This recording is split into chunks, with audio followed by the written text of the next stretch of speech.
December 28, 2014.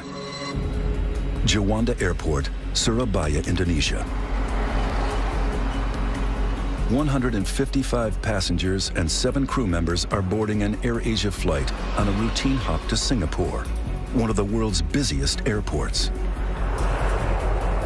Air traffic controllers assign the flight the call sign Wagon Air 8501. Wagon Air 8501, good morning. Wagon Air 501, good morning, join the tower, go ahead.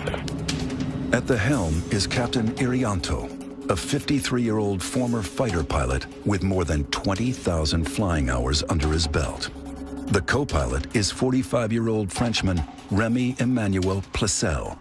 He's flown over 2,000 hours. Also on board is 22-year-old trainee flight attendant Karanisha Haidar Fauci. The planned route from Surabaya crosses over the equator through latitudes that are home to the world's most destructive weather, known as the Intertropical Convergence Zone. It's the hottest place on the planet, I think, is the sea surface temperatures in the Intertropical Convergence Zone. That means there's lots of moisture going into the atmosphere from the ocean. Water vapor is the fuel for tropical storms. It's where the energy comes from. Although it's warm air that creates storms here, when it reaches high altitude, temperatures within the clouds drop dramatically to as low as minus 112 degrees Fahrenheit, as cold as winter in Antarctica.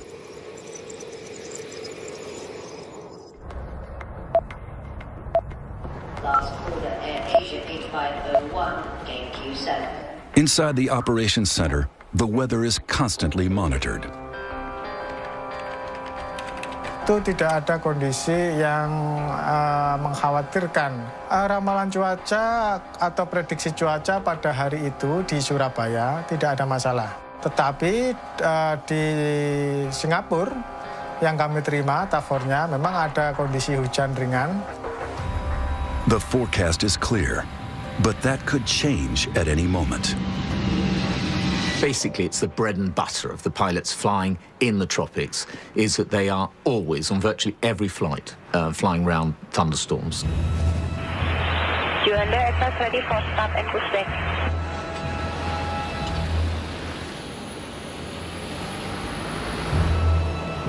The plane is an Airbus A320, one of the most technologically advanced in the skies, and the world's best-selling single-aisle airliner. Wagon Air 501, clear to Singapore, Mike 635, level 240 initial. This plane has flown 13,500 times, covering more than 23,000 flight hours.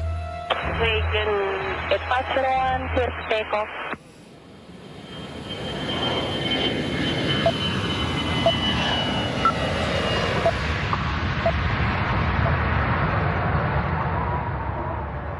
Passengers and crew settle in. 25 minutes into the flight, the plane is cruising at around 32,000 feet, now operating on full autopilot. A lot of the time, the plane is being flown by the autopilot. It's a normal flight. There's nothing abnormal about the situations or the scenario we're in. The Airbus 320's autopilot system consists of 7 computers. Airplanes are like computer games nowadays. There's a lot of pilots that will just engage the autopilot as soon as they're climbing to altitude and not touch it till they come home. And they can do that. It's literally that easy.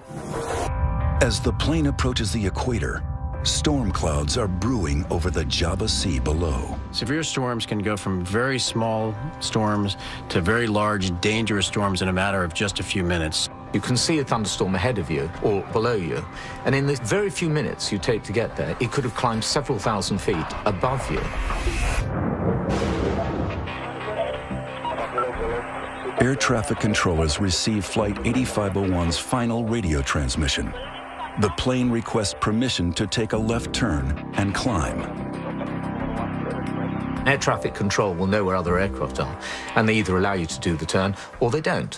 Sometimes they may delay your turn until another aircraft has passed. Several nearby aircraft have already changed course to avoid flying into the heart of the storm. Some of them deviate to the left, there are some deviate to the right, some flying higher. With so many flights in the same airspace, Air traffic controllers deny 8501's request to climb above the storm.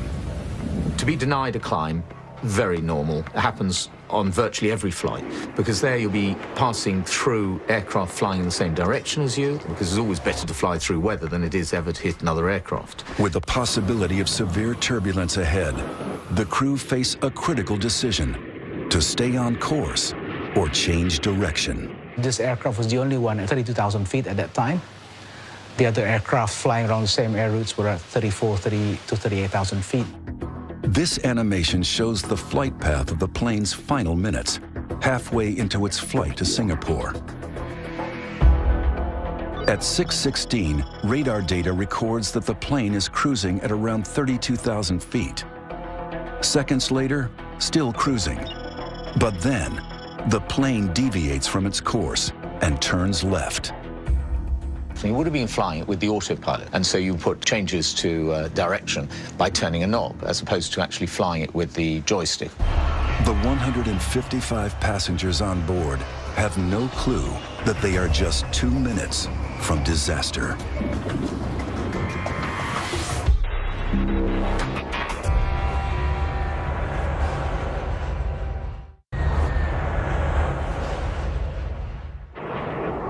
December 28th, 2014.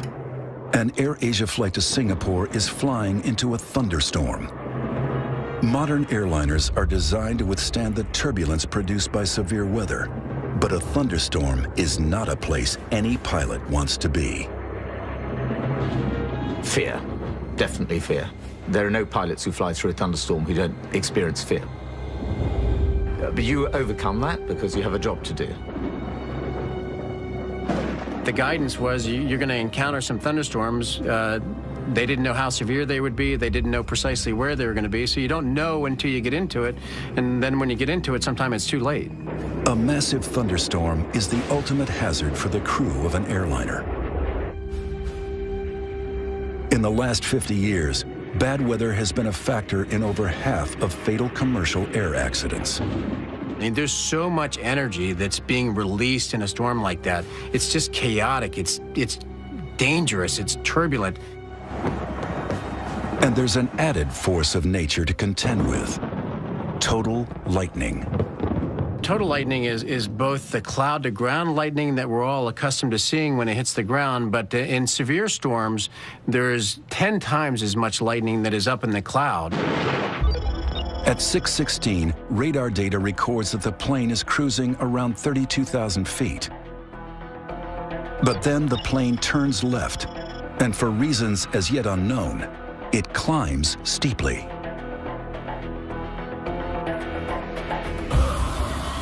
It would be dark, there would be lightning. The rain would be very noisy on the airplane, you would hear it. The aircraft can shake, the instruments can become blurred as your head is shaking, the eyeballs literally shaking your head. The responsibility is awesome. You've got the lives of many people on board. You don't actually focus on that when you're flying. And, you know, that's the honest truth. What you're thinking about is your own safety of flying the aircraft as it's supposed to be. And if you look after yourself, you're going to be looking after everybody else on that aircraft. And it's not just the pilots that are pushed to the limit. When a plane enters severe weather, it will be exposed to forces all around the aircraft, which are pushing it in a particular direction. And that can be torsional twisting and unloading and loading stresses on the airframe.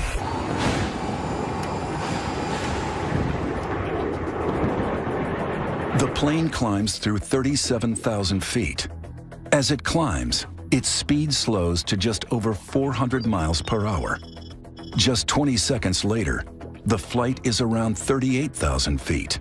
Then, it slows down even more. At 6:18 a.m., the plane goes missing from radar.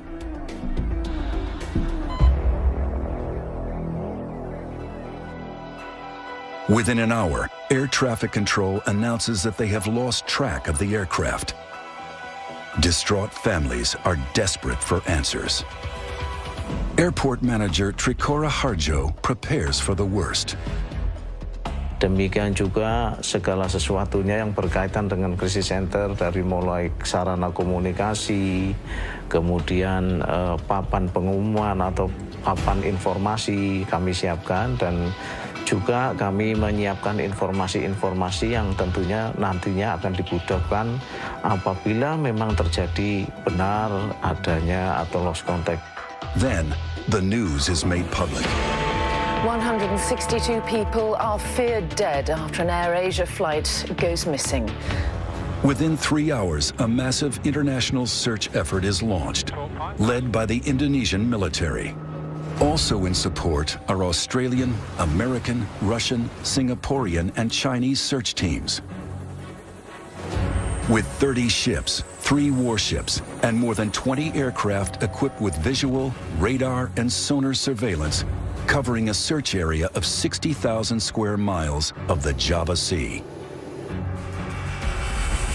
This disappearance immediately brings back memories of an infamous unsolved mystery from the same region 9 months earlier.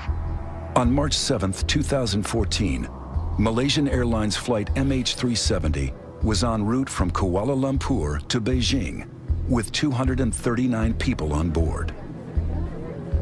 An hour into the scheduled flight, it disappeared from radar screens.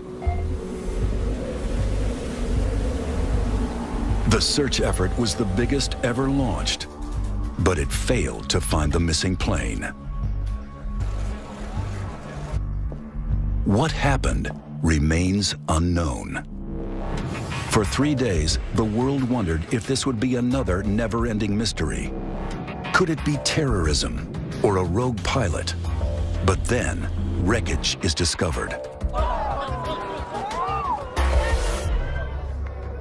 All the evidence points to the plane having crashed into the sea. Everyone on board is dead. One of the first bodies to be recovered is the trainee flight attendant, Karunisha Haidar Fausi. Her funeral becomes a focus of national mourning. Unlike MH370, there's no missing plane here. The mystery is, how did this happen? 10 days after the first wreckage is located, there's a breakthrough. The black box data recorder from the AirAsia plane, which came down off Indonesia, has arrived in Jakarta for examination. As the recovery operation continues, experts around the world begin to ask, how can one of the world's most sophisticated planes suddenly drop from the sky? We gotta know what happened. We have to know what caused it. The first thing, the most important thing for the families is they want to know what happened. They want to know the truth. And of course, they deserve to know the truth. The priority for the families is to ensure that no such disaster ever happens again. The official investigation is ongoing, but based on released information and expert analysis, it is now possible to explore the key factors which likely influence the plane's final moments. And this may change the way you feel about flying.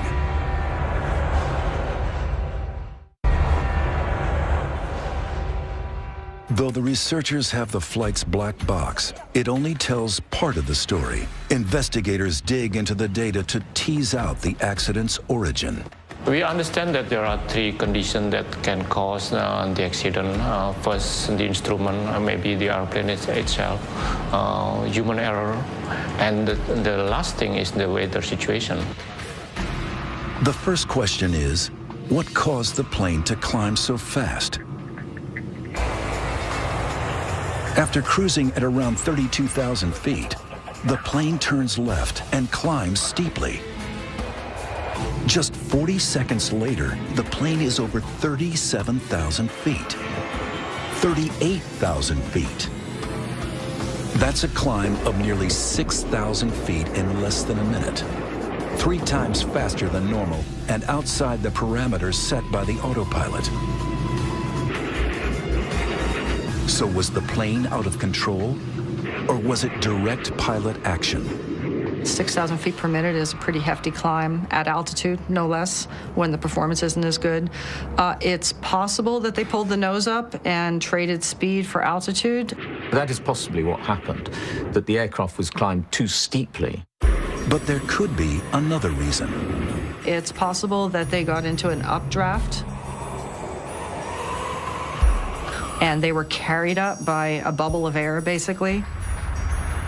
It's very turbulent and very chaotic and very dangerous, and what goes up has to come down. So you have a massive updraft, and then you get a massive downdraft, and that's just a terrible scenario for a plane and a pilot. You don't want to go into that. Experts have a good idea what happened after the plane got above 38,000 feet. The AirAsia flight must have stalled. Most people understand a stall as they would when they're driving a car, and that would be the engine stopping. That's not the case with aircraft. An aircraft stalling means that the airflow has actually broken away from the wing, and the aircraft no longer flies at this point. It is literally falling like a dead weight in the sky. The engine is still running, but the plane is falling. To see how this affects aircraft in flight, test pilot Dr. Guy Grattan is examining the profile of a wing in a wind tunnel. In the wind tunnel, you can see the flow demonstrated by these lines of smoke. At level flying, the airflow is steady around the wing. But then, as the angle of attack changes, just as it would in a climb, this happens. You reach a point where the flow starts to separate, starting at the rear top surface, and then it breaks up completely. This is known as the stall. Guy is going to put his skills to the test by pushing this plane to its limits and stalling it. Aerodynamically, the stall happens when the flow has broken up on the upper surface of the wing and it ceases to lift efficiently, and that causes the aeroplane to fully or partially lose control. This light aircraft is a Grumman AA-5, but the aerodynamic principles are the same for any plane, including the AirAsia flight. If the aeroplane stalls, a good pilot should be immediately reducing the angle of attack and increasing the power to recover.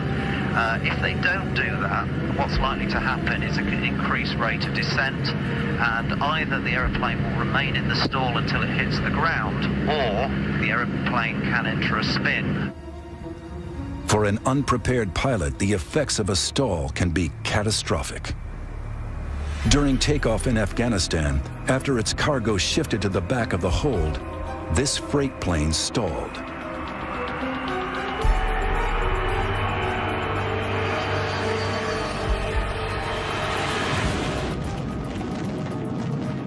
At this level, Guy is cruising, but at a very high altitude where the AirAsia plane was flying, all aircraft hit a point where speed becomes critical. It's an area known by pilots as Coffin Corner. Coffin Corner exists at a high altitude, and to fly at those conditions is really very difficult because you've got to manage the speed of the aeroplane very, very accurately. Every plane has a maximum and minimum speed. The complicating factor is the higher the altitude, the smaller the margin of error between going too slow and going too fast. If you go high enough, what you do is reach a point where the stall speed and the maximum speed are very close together, and we refer to the aeroplane as being in Coffin Corner because if you go any faster, then you'll lose control or break the aircraft, and if you go any slower, you'll lose control of the aircraft. So it's a very vulnerable place to be. Whether or not you're high up in Coffin Corner or at low altitudes, a stall possesses a unique challenge for a pilot. I'm just going to reduce the power, and then I'm going to hold the nose up. The effect of that is going to be that the speed's going to bleed off. Anything below 60 knots risks a stall. Okay, just closing the throttle now. You can see the speed is bleeding off now. At 65 knots, I've got a stall warner. Could this be what happened to the AirAsia flight? The airplane started to wallow. You can see the nose coming up. I've lost view of the horizon in front of me. At about 55, I'm about to lose it.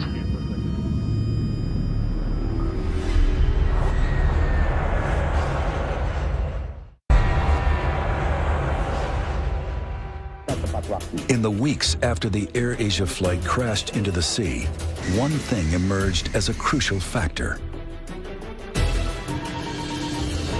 stalling.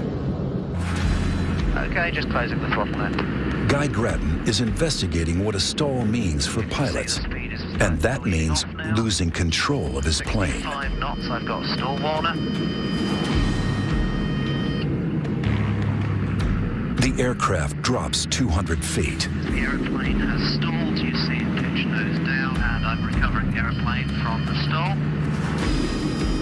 To regain control, Guy dips the nose to gain airspeed, then levels out. A very dramatic stall, if you're not expecting it, can be quite frightening. Might even lift off my seat and hit my head on the ceiling of the cockpit. All commercial airliners are put through stall tests. But is this what happened to the AirAsia flight as it climbed too steeply? And if so, how did the plane get to this dangerous point?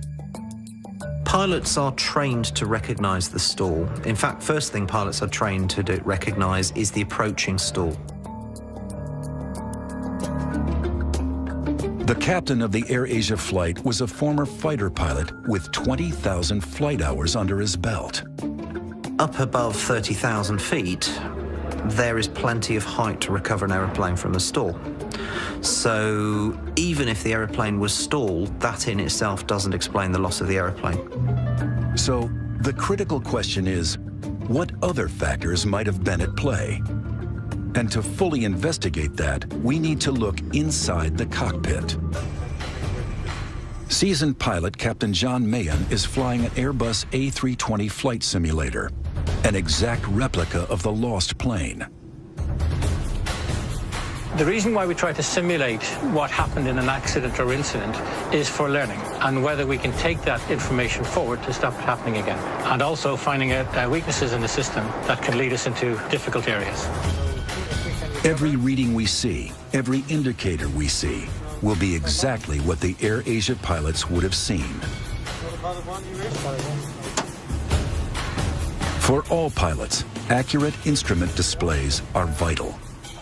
All aircraft are designed in such a way that they give you information, and it's our job and our profession to identify that information and prioritize. The instruments are everything, and you ignore them at your peril. However, if you get an instrument failure, you have to be able to recognize it. If you follow a faulty instrument, then you can cause the aircraft to over-control, and at that point, anything can happen. Flight 123 requesting plan. This simulator has been programmed to reproduce an instrument failure while climbing from 32,000 feet. That doesn't look right. Looks like unreliable airspeed to me. Check that, please. Captain, standby is indicating 0.72. 0.72. The pilots scramble to identify the fault. QA checklist. QA checklist, unreliable airspeed. Here, 396 knots. it's an unreliable speed indicator. Autopilot off. Flight director's off. Birdie's up. Recognizing the fault, the crew switch off part of the autopilot protection, which hands the main controls back to the crew. QH checklist. Seatbelt sign on. Moving to CO.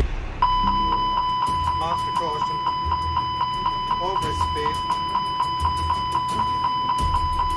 Caution pitch.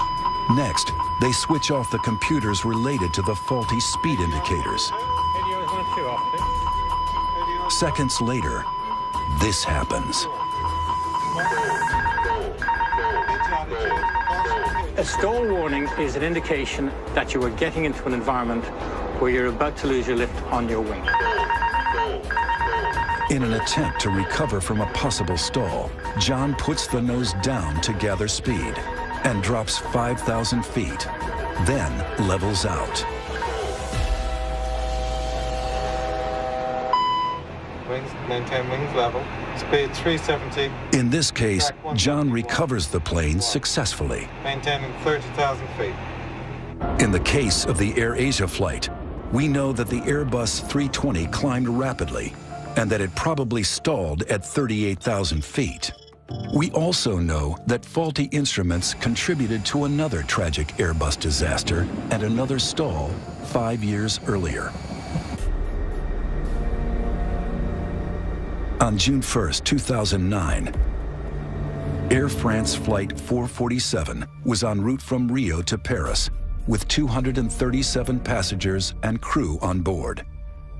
At 2:10 a.m., the Airbus 330 went missing from radar. Un accident tragique. It was 2 years before the flight's black box recorder was found and finally revealed its secrets. Colleen Keller is an air traffic investigator who worked on the search for Air France 447. The similarities with the AirAsia crash are striking. It ran into bad weather right around the tropical conversion zone, right at the equator. The initial malfunction was caused by the computer shutting down. On the side of the plane are metal cylinders that measure airspeed. They are called pitot tubes. The investigators discovered that the tubes had frozen over, causing the instrument readings to go haywire. The computer literally said, "I can't function, I'm confused," and it shut down. After the computer shut down, the pilots were forced to hand fly the airplane in a very difficult area, which is very high altitude. These are some of the actual words spoken by the pilots as recorded by the cockpit voice recorder. Qu'est-ce que vous voulez? T'as le contrôle de l'avion, là? They had the throttles back and they had the nose up, so both those combined to make it start to go very slow. They pulled the power back because they thought they were going too fast, and that put the airplane in a stall on a steep descent, like kind of a floating down descent. Unknown to the Air France passengers, the plane had dropped 10,000 feet per minute. Probably most people were sleeping or trying to sleep. There was a lot of turbulence. The lights were dimmed, and it would have felt like that the whole way down. I don't think people realized what was going on. In the cockpit, faced with unreliable instruments, the crew didn't realize that the plane was in a stall. If they had, the pilots could have recovered control. Instead, they continued to drop towards the sea. Putain, va taper. C'est pas vrai.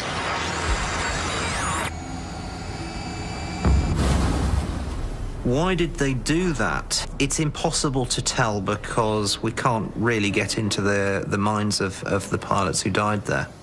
The Air France tragedy highlighted the fact that pilots need to have better basic skills.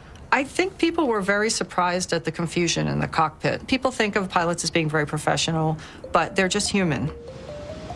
Did the AirAsia flight suffer a similar fate? One thing we're looking at, which is rather like Air France 447, is potential problems with the aircraft, which then confuse the computer systems, which then cause a very heavy burden on the pilots. What could have forced these pilots to make a deadly split-second choice?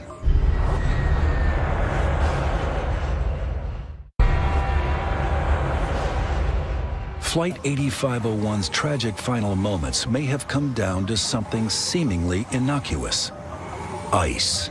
Icing is a very big concern for all aeroplanes. Icing can change the aerodynamics of the plane, but as we learned from Air France, it can also affect key systems. There may well be an issue here about freezing of sensors. Satellite weather data from the day of the AirAsia crash reveals incredible freezing temperatures in the clouds. At the top of the storm, it's nearly as cold as the coldest day in Antarctica, as low as -112 degrees Fahrenheit. This wind tunnel replicates flying through a typical cloud at a temperature of just -4 degrees. Here, a pitot tube is put to the test. If the heaters that are supposed to keep the tubes warm fail, this happens. Ice blocks the tube, which means in the cockpit, the readings the pilots receive could be incorrect. But with no suggestion from the AirAsia authorities that these airspeed indicators failed, it remains speculation. The most plausible theory is potential problems with the aircraft and then how the crew responded to what the aircraft was doing. That the plane fell out of the sky is not in doubt. But what happened during its fall could shed light on the flight's final moments. In the weeks after the crash, there were reports that the plane had exploded before it hit the sea. Based on released information, this is what we can piece together. At an altitude of around 38,000 feet, the plane loses speed. Then it drops. Some experts estimate that at that point, it falls at a rate of 20,000 feet per minute, twice as fast as the Air France disaster, down to 24,000 feet, before all communications cut out. To investigate whether or not the plane broke up during its descent, Indonesian aviation analyst Jerry Sujatman is reviewing the data relating to the distribution of debris across the Java Sea.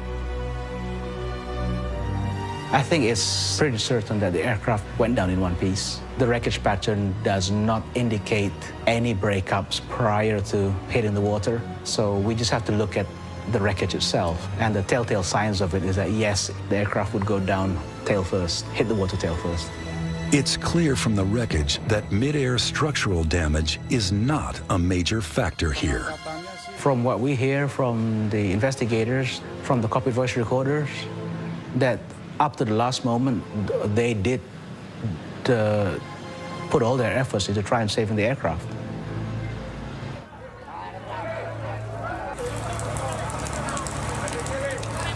The official investigation is ongoing. But one thing most experts agree on is that severe weather was a factor in both the Air France and AirAsia crashes. In the last 50 years, weather has contributed to over half of all fatal commercial airliner accidents. But there's one type of turbulence that doesn't occur in stormy skies, and it could affect all of us. Anyone who's been on a plane at cruising levels, flying through clear blue skies, you'll know that it's possible suddenly to hit turbulence that the pilot couldn't see coming, so it literally comes out of the blue. It's called clear air turbulence. At the moment, there's no onboard electronics that can see it. The pilot can't see it. It really is invisible. Inside pockets of air, wind direction changes suddenly and severely. It's been known to cause structural damage to planes and has caused injury and death. The shocking truth is that an AirAsia type event could happen anywhere in the world today. There's still not the technology in place for controllers and pilots to make sure that they don't fly into severe weather. Here at the University of Tokyo, Professor Suzuki is looking to change that. I believe the air travel becomes safer and safer. However, we have to establish a new technology to overcome the weather conditions. Clear air turbulence is invisible, so it's very difficult for an aircraft. It can change the acceleration of the aircraft and attitude suddenly. It's very dangerous. This device is designed to detect it. Behind this lens is a shortwave ultraviolet laser. It's a technology called LiDAR. It detects clear air turbulence by spotting currents of water molecules. This is our LiDAR systems. It's prototype one. And this is an optical antenna. And this antenna can receive the reflection from a laser beam. In flight tests, this LiDAR system detects the range of moving water molecules in the air at a distance of up to 18 miles. The aim is to develop a more streamlined onboard turbulence early warning system within years. So there is a possible future there for us in which we could see fleets of airlines fitted with this technology, making encounters with severe turbulence a thing of the past. There's one more advance being rolled out that is set to revolutionize our skies. And it might help prevent an AirAsia type crash in the future by tracking planes in real time.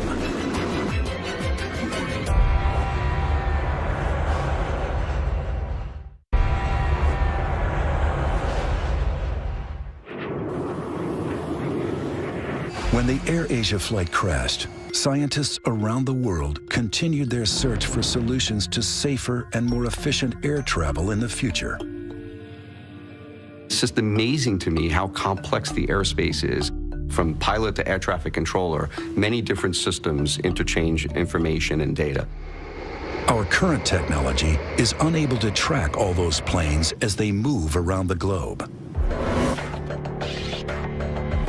I think that it was a shock with the recent tragedies that occurred, that people started to realize that the whole Earth is not covered, and there are vast amounts of oceans and mountainous areas that are not covered. It's estimated that 70% of the world's airspace is out of the range of radar. Currently, what controllers see when aircraft are crossing the oceans are a dot that was placed by an airplane reporting back, say, 10 minutes ago, and they know where it's supposed to be 10 minutes later. So really, there's a 10-minute gap, which is basically 80 miles apart. That's because there's no real-time surveillance or tracking of that aircraft in between. Here at the Ariane facility in Virginia, engineers are changing that. This is one of the most revolutionary advancements in air traffic control since radar. 66 Iridium satellites are readying for launch for full operation in 2018. The satellite network will cover the globe, receiving signals from every plane everywhere on the planet, relaying information to controllers on the ground. Think of it as a GPS receiver on board all of the airplanes that transmits its precise location in real time to air traffic control authorities. By putting an ADS-B receiver on board each satellite, we realized that we would create something that was not possible before. If this technology were available now, MH370 would have been better tracked, and the AirAsia flight would have been found within hours, not days. With second-by-second information, air traffic controllers will be better equipped for a quick response to pilots who need a sudden change of altitude. The AirAsia flight might not have been denied permission to climb to avoid a storm. The altitude changes are important because a lot of those requests are a function of weather. So when the pilot says he's over a particular point and he's requesting to change altitude, the controller will have the screen to look at, and the pilot will have a higher rate of responsiveness from the controller based on the fact that they have a shared situational awareness. Global tracking of flights will make managing flights safer and more efficient. But a critical issue remains. There's one unpredictable factor that's a cause in up to 80% of all air crashes: human error. I think the public is wondering how safe flying is. People are afraid of airplanes crashing because the crashes are so horrific when they happen. A lot of people die at once, and they think about that. But truly, aviation is a lot safer than most other forms of transportation. However safe day-to-day flying is, the fatal Air France crash tells us that too much technology in the cockpit can cause confusion. You've got a very highly automated aircraft, and crews sometimes struggle to deal with the complexities of the automated systems, and they are not trained to deal in an emergency or difficult situation with manually flying an aircraft. Are pilots becoming over-reliant on computers? Pilots today have lost their skills. They're not hand-flying the aircraft as often as they have done in the past, and therefore when they have to do so, they're not as skillful doing it. And there's no question about it, because practice makes perfect. But overall, we're much better off with this automation. The answer seems simple: more training and more experience at the helm.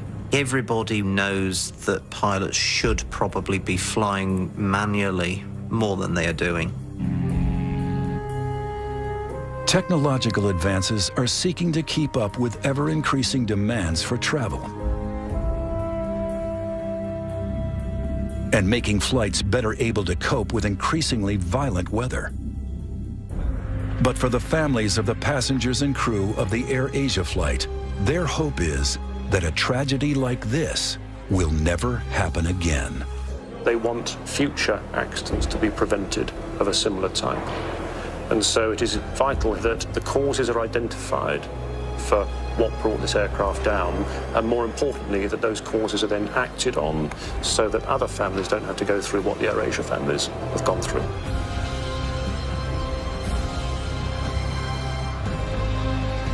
This accident, to me, is a very sad one because I see Indonesia AirAsia as probably the safest Indonesian airline there is.